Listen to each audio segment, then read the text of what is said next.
اگر انسان زکوٰۃ ادا نہ کرے پھر کیا ہوگا؟ بس ایسا ہے کہ زکوٰۃ ادا نہ کرے تو جہنم میں جانے کا بہت آسان راستہ ہے۔ ایک سے زائد احادیث میں مختلف واقعات ہیں کہ بعض عورتوں کے پاس سونے کی چوڑیاں یا کنگن وغیرہ تھے، پوچھا زکوٰۃ دی؟ کہ نہیں۔ کہا تمہارے لیے یہی کافی ہے کہ تمہارے پاس زیور ہو اور تم زکوٰۃ نہ دو، جہنم میں جانے کے لیے یہی کافی ہے۔ گویا کہ عورتوں کو یہ فرمایا کہ تمہارے پاس اگر زیور ہے تو زکوٰۃ ادا کرو، اگر نہ ادا کی تو تمہارے لیے جہنم میں جانے کے لیے اتنا ہی کافی ہے۔ اور یہاں تک حدیث کے اندر آتا ہے جو زکوٰۃ ادا نہیں کرتا اس کی فرض نماز بھی قبول نہیں ہوتی۔ ایک آدمی نمازیں تو پڑھ رہا ہے، مال دیتے ہوئے جان جا رہی ہے، اس کی فرض نماز بھی قبول نہیں۔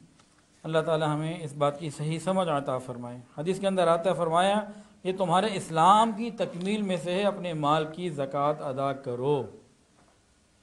ایک حدیث کے اندر آتا ہے اپنے مال کی زکوٰۃ ادا کرو اور اپنے بیماروں کا علاج صدقے سے کرو۔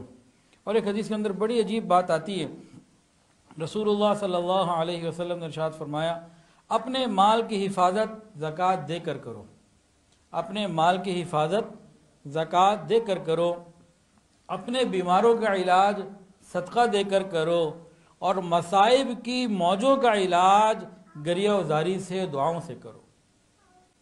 مال کی حفاظت زکوٰۃ کے ذریعے، بیماریوں سے صحت صدقات کے ذریعے، اور مصائب کی موجوں سے حفاظت دعا اور اللہ کے سامنے رونے دھونے کے ذریعے۔